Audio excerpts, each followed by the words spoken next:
اور میں اس چٹ کا جواب دینا چاہتا ہوں اور اس چٹ کو اسی موضوع کے ساتھ ملا کر مضمون ختم کر دوں گا اور سارے خطاب کا اہم ترین حصہ پھر یہ چٹ بن جائے گا۔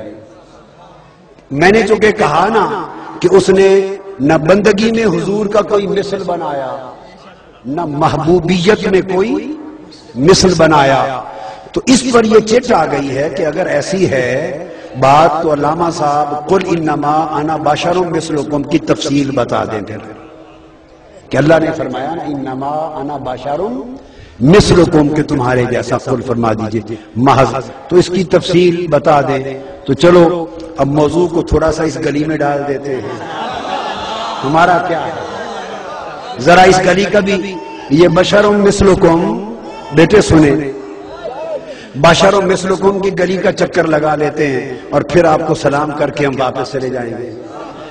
اس گلی کا بھی چکر لگوا دیتا ہوں اور بات کو توجہ سے سنو۔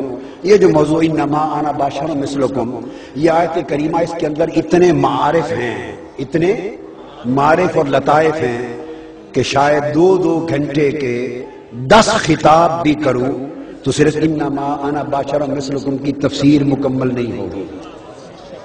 2-3 گھنٹے کے 10 خطاب کی پوری سیریز بھی کروں تو شاید یہ مضمون مکمل نہیں ہوگا، لہذا اس میں سے تھوڑا سا وقت ہے تو ایک دانہ سمجھا دیتا ہوں، تسبیح میں سے بولیے ایک دانہ سمجھا دیتا ہوں، اور وہ ایک نیا سا دانہ سمجھاتا ہوں جو پہلے کبھی نہ سنا ہو نہ پڑھا، تاکہ آپ کو یاد رہے کہ نئی بات بتائی تھی، اور یہ بھی ہمیشہ کے لیے عقدہ بشر مثلکم کا حل ہو جائے۔ اللہ پاک نے قرآن مجید میں فرمایا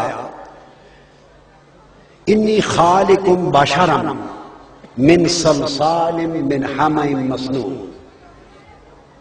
میں نے کہا تھا نا ایک نئے انداز سے بات سمجھاؤں گا تو بڑی توجہ سے سمجھ لیں۔ اللہ پاک نے فرمایا کہ میں بشر کو پیدا کرنے والا ہوں، اور اللہ نے بشر کو پیدا کیا بجتی مٹی سے، اور بجتی مٹی بھی وہ جو بودار سیاہ گارے سے تھی، بودار سیاہ گارے سے، اس سے بجتی مٹی اور اس سے بشر بنانا، یہ ہے بشریت۔ تو انسان کا جو پیکر بشریت ہے وہ اللہ پاک نے اس میں سے بنایا، اور یاد رکھ لیں کہ یہ جو انسان ہے یہ صرف بشر نہیں ہے، یہیں سے فرق شروع ہو جائے گا، بشر ہے پر صرف بشر نہیں ہے۔ 2 باتوں میں فرق ہے یا نہیں؟ ایک ہے کہ کہا جائے کہ صرف بشر ہے، ایک کہا جائے کہ نہیں بشر ہے پر صرف بشر نہیں ہے، تو زمین آسمان کا فرق ہو گیا نا۔ تو انسان بشر ہے مگر صرف بشر نہیں، تو اگر صرف بشر نہیں تو اور کیا ہے؟ اسی مقام پر قرآن مجید میں ہے کہ جب بشریت بنائی انسان کی تو سیاہ بودار گارے سے بجتی مٹی سے بشریت بنائی، اور جب بشریت کا پیکر بنا لیا، اگر یہ پیکر بشریت صرف یہ ہوتا تو کبھی فرشتوں کو سجدہ کرنے کا نہ کہتا۔ اگر انسان صرف یہی کچھ ہوتا، صرف بشر ہی ہوتا، تو کبھی فرشتوں کو سجدہ کرنے کا حکم نہ دیتا۔ اس کے ساتھ آگے فرمایا نفخت فیہ من روحی فقعوا لہ ساجدین۔ یہ اس مٹی سے بشر بنا کر، تو بشر صرف ایک چراغ دان ہے، جسم ہے، پیکر ہے، بشر کا پیکر بنا کر پھر فرمایا اس کے اندر میں اپنی روح کا چراغ جلاؤں گا۔ فَإِذَا نَفَخْتُ فِيهِ مِن رُوحِي، پھر اس کے اندر اللہ پاک نے فرمایا میں اپنی روح داخل کروں گا۔ پیکر بشر کا اور روح اندر اللہ کی،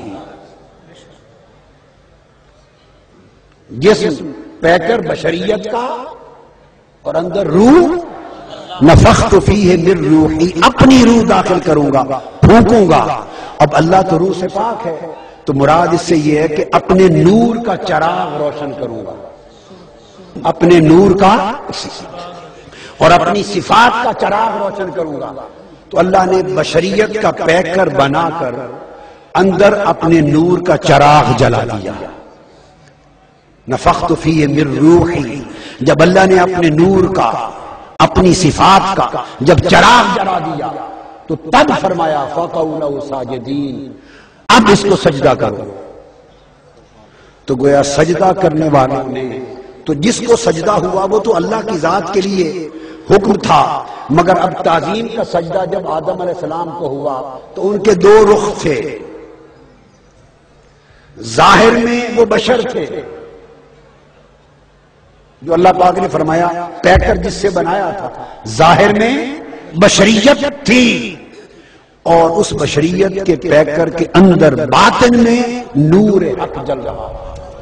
نفخت فیہ من روحی، یہ بات توجہ سے سمجھیں. تو دو رخ تھے، بشریت بھی تھی اور باطن میں اللہ کا نور چل رہا تھا. تو دو چیزیں ملا کر مکمل کیا تو فرمایا سجدہ کرو. اب جن کو حکم ملا سجدہ کرو وہ بھی دو تھے. کچھ سجدے میں گر گئے سارے، ایک اکڑ گیا، اس نے کہا میں تو سجدہ نہیں کرتا. جنہوں نے سجدہ کر لیا ان سے پوچھا کہ تم نے سجدہ کیوں کیا؟ انہوں نے کہا ہم تو اندر تیرے نور کا چراغ جلتا دیکھے، ہم نے سجدہ کر لیا.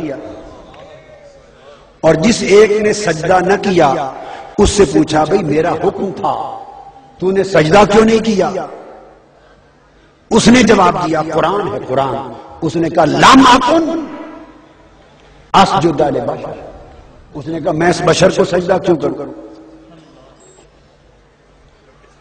وہ جو بشر کے چکر میں پہلا شخص جو پڑا تھا نا بشر کے چکر میں، اس سے اللہ نے پوچھا تو نے سجدہ کیوں نہیں کیا؟ اس نے کہا میں اس بشر کو سجدہ کیوں کروں؟ اب بولیے کیا اللہ نے نہیں فرمایا تھا کہ میں مٹی سے بشر بنا رہا ہوں؟ اللہ نے نہیں فرمایا تھا کہ میں مٹی سے بشر بنوا رہا ہوں؟ اس نے کہا تھا یا نہیں کہا تھا؟ تو اس شیطان نے جب کہا کہ میں بشر کو سجدہ کیوں کروں تو کون سی مختلف بات کی؟ وہی بات نہیں کی جو اللہ نے کی تھی، وہی بات نہیں کی کہ بشر بنا رہا ہوں. اس نے کہا میں بشر کو سجدہ کیسے کروں؟ اس نے بھی بشر کہا،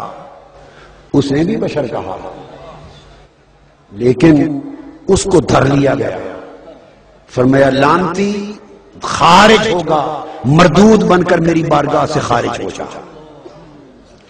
جب اس نے بشر کہا تو ایک بیان، ایک شخصیت کے ایک رخ کی حقیقت کا بیان تھا. جب دوسرے نے بشر کہا تو وہ شان میں تنقیص تھی. جب دوسرے نے بشر کہا فرمایا میں نے کہا ہے، مگر اس لیے تو نہیں کہا کہ تم بھی اس کو پکڑ کے رٹ لگاتے پھرو، کہ تم بھی رٹ لگاتے پھرو. تو اس نے کہا تو بیان حقیقت تھا. جب اس سے سن کر دوسرے نے کہا وہ مردود اور شیطان لعین بنا دیا گیا. اب جس کی نگاہ بشریت میں جا کر رک گئی، ابلیس کی بشریت میں اٹک گئی، وہ سجدے سے محروم رہا اور بدبخت ٹھہرایا گیا. اور جن فرشتوں کی نگاہ